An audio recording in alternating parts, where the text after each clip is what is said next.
अस्सलाम वालेकुम जी। बहुत सारे स्टूडेंट्स जो हैं ये सवाल मुझसे कर रहे थे कि हमें सिविल जज और एडिशनल सेशन जज के लिए कौन कौन सी बुक्स लेनी चाहिए और हमें जो अच्छी बुक्स हैं वो रिकमेंड करें। तो इस सिलसिले में आज का ये हमारा लेक्चर है जिसमें मैं आपको बताऊंगा कि आपने कौन कौन सी बुक्स लेनी है और कौन कौन सी बुक्स जो हैं वो आपकी बेस्ट हैं, और तैयारी करने का कुछ तरीका जो है वो मुख्तसरन हम डिस्कस करेंगे। तो चलते हैं जी, सबसे पहले सिविल लॉ 1 की तरफ। इसमें मैं एडिशनल सेशन जज की जो बुक्स हैं वो भी बताऊंगा कि वो आपने कौन सी लेनी है। मैं सिविल जज के साथ साथ चल रही होंगी क्योंकि सिलेबस आलमोस्ट दोनों का सेम ही है, तो इस हवाले से याद रखना कि बुक्स आपने वही लेनी है। सबसे पहले हमारे पास सब्जेक्ट जो आता है वो आता है सिविल लॉ 1। सिविल लॉ 1 में पहला सब्जेक्ट है the contract act 1872। Contract act के लिए दो बुक्स आपने लेनी है। पहले नंबर पर जो बुक आपने लेनी है वो बिज़नेस लॉ खालिद चीमा साहब की किताब लेनी है। उसके बाद जो दूसरी बुक आपने लेनी है साथ में बेयर एक्ट लेना है। उसके बाद हमारे पास जो नेक्स्ट सब्जेक्ट आता है वो आता है the guardian and wards act. ये read with high court rules and orders हैं। अब गार्डियन एंड वार्ड्स एक्ट के लिए अगर आप सबसे बेस्ट बुक चाह रहे हैं कि जो आप समझते हैं कि वो हमें पढ़नी भी चाहिए, जजमेंट्स वगैरह भी हों, तो वो एम महमूद साहब की बुक है। लेकिन बेयर एक्ट आप ले लें, बेयर एक्ट से भी आपके बेसिक कंसेप्ट्स क्लियर होते हैं। और याद रखिएगा कि इसमें प्रैक्टिकल क्वेश्चन जो आने का चांस होता है वो बहुत ज़्यादा होता है। साथ में जो high court rules and orders हैं उसका वॉल्यूम 2 निकालिएगा, वहाँ पे शुरू में ये जो चैप्टर 2 है उसको देख लीजिएगा, वो इसके साथ आपने मिला के पढ़ना है। फिर हमारे पास आता है the limitation act. Limitation act के लिए आपने बेयर एक्ट लेना है और इसके आपने जो शेड्यूल है जहाँ पर आर्टिकल्स दिए गए हैं, आर्टिकल्स आपने करने इस हवाले से करने हैं कि देखें, जैसे 3 साल जो हैं वो ऐसे 10 सूट याद कर लें जिनका लिमिटेशन पीरियड 3 साल है, ऐसे 10 कर लें जिनका 1 साल है। इस तरह से आपने ये तैयारी करनी है लिमिटेशन एक्ट की। और उसके बाद हमारे पास जो नेक्स्ट सब्जेक्ट आता है मुस्लिम फैमिली लॉज हैं। मुस्लिम फैमिली लॉज के लिए आपने 5 बुक्स लेनी है। सबसे पहले आपने मुस्लिम फैमिली लॉ ऑर्डिनेंस लेना है, MFLO 1961 का। ये 7 रूल्स भी आपने इसके लेने हैं, ये बेयर एक्ट लीजिएगा। उसके बाद मुस्लिम फैमिली कोर्ट एक्ट 1964 है, इसका भी आपने बेयर एक्ट विद रूल्स है, ये वो आपने दोनों लेने हैं। ये फैमिली का एक मैनुअल ले लें तो उसके अंदर जो बेयर एक्ट का मैनुअल है वो ले लें तो उसके अंदर ये सारे सब्जेक्ट्स भी आ जाते हैं। उसके बाद हमारे पास जो नेक्स्ट सब्जेक्ट आता है इसी में फैमिली लॉ में वो चाइल्ड मैरिज रेस्ट्रेंट एक्ट 1929 है, उसका बेयर एक्ट लें। फिर dissolution of Muslim marriages act 1939 है, इसका भी बेयर एक्ट लें। एक आपने साथ और 5वीं जो बुक लेनी है वो लेना है आपने इस्लामिक लॉ की बुक है, मंसूर बुक है, उसकी ब्लू कलर की बुक है, वो बहुत अच्छी बुक है। अगर आप देखें तो आपका जो इस दफ़ा का पेपर है वो वहाँ से एक सवाल वहाँ से आया था, लास्ट टाइम भी एक सवाल वहाँ से आया था। यूजुअली वो बुक स्टूडेंट्स नहीं लेते हैं लेकिन वो आपके बेसिक कंसेप्ट्स के लिए बहुत ज़रूरी किताब है। DF मुल्ला की बुक है, ब्लू कलर की बुक होगी, मंसूर बुक है उसकी, क्योंकि उनकी 2 बुक्स हैं, मैं सिर्फ ब्लू वाली की बात कर रहा हूँ। उसके बाद जो नेक्स्ट हमारे पास सब्जेक्ट आता है वो आता है Punjab preemption act. Punjab preemption act के लिए आप बेयर एक्ट लें, बेयर एक्ट से ये आपके बेसिक कंसेप्ट्स भी क्लियर होंगे। उसके बाद पंजाब रेंटेड प्रीमिसेस है एक्ट 2009 है, रेंटेड प्रीमिसेस एक्ट ये भी बेयर एक्ट करें तो आपके ये जो सिविल लॉ 1 का पेपर है ये बहुत अच्छी तरह से तैयार हो जाता है और आप इसके टेस्ट भी दें ताकि तैयारी आपकी और भी अच्छी हो। उसके बाद हमारे पास आता है जी सिविल लॉ 2 का। सिविल लॉ 2 के अंदर जो हमारे पास सब्जेक्ट हैं, एक है the code of civil procedure, ये आमिर रज़ा साहब की किताब लेनी है, बहुत अच्छी किताब है, कमेंट्री उसकी पढ़ें, आपके बेसिक कंसेप्ट्स भी क्लियर होंगे। फिर आता है general clauses act 1897, bare act लें, काफ़ी है। उसके बाद द कोर्ट फी एक्ट है, कोर्ट फी एक्ट आपने इसका भी बेयर एक्ट लेना है और इसके याद रखना है कि जो सेक्शन 7 है वो ध्यान से कीजिएगा, थोड़ा है टेक्निकल सा लेकिन ईजी है। उस पर जो है वो हमारा लेक्चर भी है, यहाँ यूट्यूब पर आप देख सकते हैं, तो आपके वहाँ से बेसिक कंसेप्ट जो हैं उसके क्लियर हो जाएंगे। उसके बाद रजिस्ट्रेशन एक्ट है, रजिस्ट्रेशन एक्ट बेयर एक्ट लें लेकिन इसके कुछ सेक्शन आपने ध्यान से करने हैं। सेक्शन 17, 18, 49 है, 73 से लेकर 78 तक, उसके बाद 89, 90 और हाँ विल वाले सेक्शन भी देख लीजिएगा, साथ में सेक्शन 23 भी। उसके बाद स्पेसिफिक रिलीफ एक्ट आता है, बेयर एक्ट लें इसका क्योंकि आपके बेसिक कंसेप्ट जो हैं वो बेयर एक्ट से क्लियर होंगे।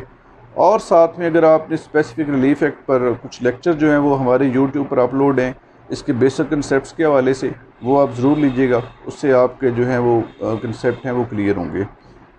उसके बाद पंजाब लैंड रेवेन्यू एक्ट है 1967। पंजाब लैंड रेवेन्यू एक्ट के अंदर चंद ही सेक्शन करने वाले हैं जो आपने करने हैं। जैसे सेक्शन इसका डेफिनेशन का सेक्शन है सेक्शन, उसके बाद 46 है, 39 से लेकर 42 तक है, 80 से लेकर 90 तक है। उसके बाद जो है पार्टीशन का, फिर सेक्शन 172। इसी में से ऑलमोस्ट आपका जो क्वेश्चन है ये क्लियर हो जाता है। ये हमारा हो गया जी सिविल लॉ 2 का पेपर। उसके बाद हम चलते हैं जी क्रिमिनल लॉ के पेपर पे। क्रिमिनल लॉ में पाकिस्तान पीनल कोड, इसका आपने बेर एक्ट लेना है। साथ में the code of criminal procedure के लिए भी आपने बेर एक्ट लेना है, और बेर एक्ट आपने शेड्यूल ज़रूर देखने हैं, शेड्यूल 2, 3 और 4। ये बहुत ज़रूरी है क्योंकि ये पेपर में बार बार आ भी रहे हैं। उसके बाद जुवेनाइल एक्ट 2018 है। जुवेनाइल का क्योंकि अभी कोई कमेंट्री की बुक नहीं आई है, आप इसका जो है वो बेर एक्ट लें। साथ में जुवेनाइल के बारे में जो है वो इंटरनेट से आपने सर्च भी करनी है। उसके बाद हमारे पास जो पेपर आता है वो जनरल लॉ का पेपर आता है।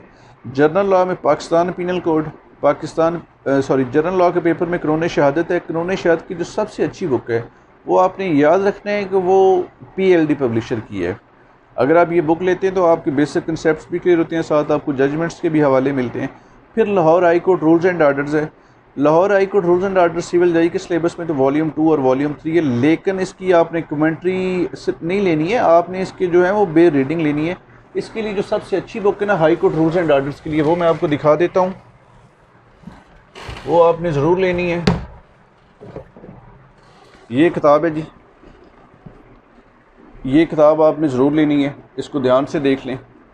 High court rules and orders, शायद आपको वो इसके वर्ड जो हैं वो उल्टे नज़र आ रहे हो। ये high court rules and orders की ये किताब है, ये आपने लेनी है। उसके बाद और ये सिविल जज के सिलेबस में तो वॉल्यूम 2 है, वॉल्यूम 3 है, लेकिन एडिशनल सेशन जज की जो सिलेबस है वहाँ पर ये वॉल्यूम 4 तक है, 1 से लेके। उसके बाद हमारे पास कॉन्स्टिट्यूशन ऑफ पाकिस्तान है। कॉन्स्टिट्यूशन ऑफ पाकिस्तान के लिए जो कमेंट्री सबसे अच्छी है वो M महमूद साहब की है, लेकिन आप बेर एक्ट लें, उससे भी आपको ये पेपर जो है वो क्लियर होता है। फिर आता है पंजाब सिविल कोड आर्डीनेंस 1962, बेर एक्ट लें, और इसमें क्योंकि आपने बेसिक कंसेप्ट्स भी क्लियर करने हैं। ये पेपर तो बहुत आसान है, जो जनरल लॉ का पेपर है इसको आप इजीली जो है वो क्लियर कर सकते हैं। फिर आता है जी हमारे पास सिविल जज के लिए इंग्लिश लिटरेचर। इंग्लिश लिटरेचर के लिए आपने बेकन ऐसे लेने हैं, उसके बाद अनपॉपुलर ऐसे लेने हैं, उसके बाद 3 days to see लेने हैं। फिर ग्रामर के लिए टू द पॉइंट ग्रामर अच्छी है। साथ में आपने CSS के जो सॉल्व पास पेपर्स हैं वो ज़रूर लेने हैं, उससे आपके जो कंसेप्ट हैं वो भी क्लियर होंगे। और ऐसे के लिए मैं रिकमेंड करूँगा कि ऐसे के जो जितने ऐसा जुडिशरी में चाहिए उस हिसाब से हमारी एकेडमी के जो ऐसे हैं वो यहाँ पर अवेलेबल भी हैं, वो सब के लिए अवेलेबल हैं। हमारी जो एकेडमी है इसके सामने फ़ोटोकॉपी शॉप है, बिस्मिल्लाह फ़ोटोकॉपी शॉप है, तो वहाँ पर आप जाएंगे, हमारी एकेडमी का कहिएगा तो वो आपको जो नोट्स हैं, जो फ़ोटोकॉपी की कीमत होगी वो आपको उसी हिसाब से दे देंगे। फिर उर्दू का आता है जी, उर्दू लिटरेचर में हमारे पास बरगे ने की बुक है। बरगे ने की सबसे जो अच्छी किताब है वो आपने याद रखना है कि वो इफ्तिखार अहमद साहब की है, इफ्तिखार अहमद खटक साहब की। ये हमारी एकेडमी की तरफ से बुक पब्लिश की गई है, जिसमें जो जितने शेर हैं उनकी तशरीह भी की गई है। उसके बाद ज़िंदगी किताब आती है, वो आपने लेनी है किताब जनाबे वाला अफजल हक साहब की।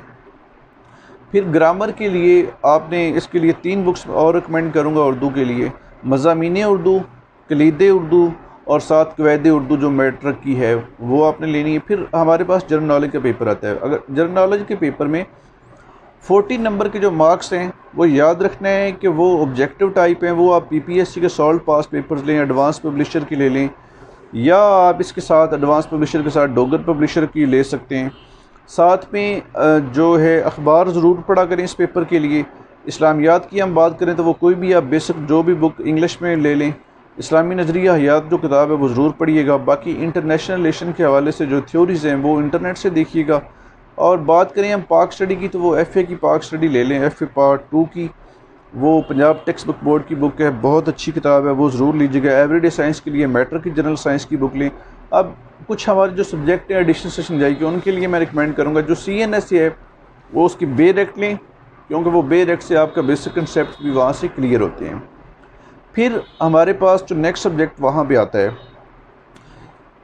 एंटी टेररिज्म है। एंटी टेररिज्म का भी आपने बे डायरेक्ट लेना है, डेफामेशन का भी आपने बे डायरेक्ट लेना है। लेकिन जो एडिशनल सेशन जज हैं वहाँ पर कुछ सब्जेक्ट का फ़र्क है। जैसे लिटरेचर में एडिशनल सेशन जज के लिए कंक्वेस्ट ऑफ हैप्पीनेस है, उसका बे डायरेक्ट आपने लेना है। उसके बाद उर्दू के लिए जो है वो शिकवा जवाब शिकवा शरीफ बका साहब की किताब जो है बहुत अच्छी किताब है, वो परचेज़ करें।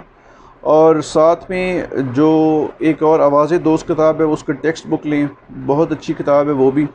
आप उसको पढ़ेंगे तो आसानी से आपको समझ भी आ जाएगी। अगर कोई प्रॉब्लम हो तो आप मुझसे डिस्कस कर सकते हैं, हमारे टीचर्स अवेलेबल हैं, आप उनसे डिस्कस कर सकते हैं।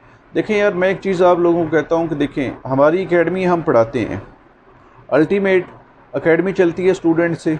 लेकिन अगर कोई स्टूडेंट अफोर्ड नहीं भी कर पा रहा होता तो हम उससे इनकार नहीं करते हैं कि आप जो हैं वो यहाँ पर आए हैं। मैं आज तक, हालांकि एकेडमी की मेरी फ़ीस बहुत ज़्यादा है, लेकिन आज तक जो भी स्टूडेंट आया है और उसने कहा है कि मैं इतनी फ़ीस अफोर्ड कर सकता हूँ, तो मैं कभी उसको वापस नहीं भेजा है कि भाई आप फ़ीस अफोर्ड नहीं कर पाते और हम आपको जो है वो यहाँ पर पढ़ाएंगे नहीं, ऐसा नहीं हुआ। अब एक चीज़ तो हमने भी ख्याल ज़रूर रखते हैं कि वो इतना कर ले कि जितना कि मतलब वो उसके अपने एक्सपेंडिचर एकेडमी के जो हैं वो पूरे हो जाएँ। तो बाकी हमारी तरफ से ये कभी ज़बरदस्ती नहीं है कि आप इतने ही दो। अगर हमारी लाख फ़ीस है तो कोई मिनिमम जो है, अब ये ना कहे कि हमें कि हम 200 रुपया देते तो हम उसके लिए हम यही कहते हैं कि भाई आप फ्री पढ़ लो। अब ये सारे सब्जेक्ट्स हैं। और याद रखना है कि तैयारी के हवाले से एक ये क्वेश्चन बार बार आता है कि सिविल लॉ की तैयारी कैसे करें, जो है क्रिमिनल लॉ की तैयारी कैसे करें। तो इस हवाले से मैं ये कहूँगा कि देखें, सिविल लॉ जो है और क्रिमिनल लॉ दोनों को आपने साथ साथ लेके चलना है। ये ऐसे ही हैं कि आपके 2 बच्चे हैं और 2 बच्चों को आपने बराबरली जो है वो ट्रीट करना है, उनको प्रॉपर चीज़ें देनी है। इसी तरह अगर आप एग्ज़ाम दे रहे हैं तो सारे सब्जेक्ट को साथ लेके चलें। ये ना हो, अब सपोज़ एक स्टूडेंट मुझे कह रहे थे कि मैं पहले सिविल लॉ 1 मुकम्मल किया, सिविल लॉ 2 किया, सिविल लॉ 3 किया, क्रिमिनल लॉ 1 किया, क्रिमिनल लॉ 2 किया और मुझे पीछे से सारा भूल गया। नहीं, ऐसा नहीं है। आपको सारे सब्जेक्ट्स लेके चलने चाहिए। आपको एक कैटेगरीज बनानी चाहिए इन सब्जेक्ट्स की, और उन कैटेगरीज के अंदर 3 कैटेगरीज करें। जो बड़े सब्जेक्ट हैं उनकी कैटेगरी अलहदा करें, मीडियम सब्जेक्ट की अलहदा करें और स्मॉल की कैटेगरी जो है वो अलहदा करें। इस हिसाब से अगर आप तैयारी करते हैं तो आप एक अच्छी तैयारी कर पाते हैं।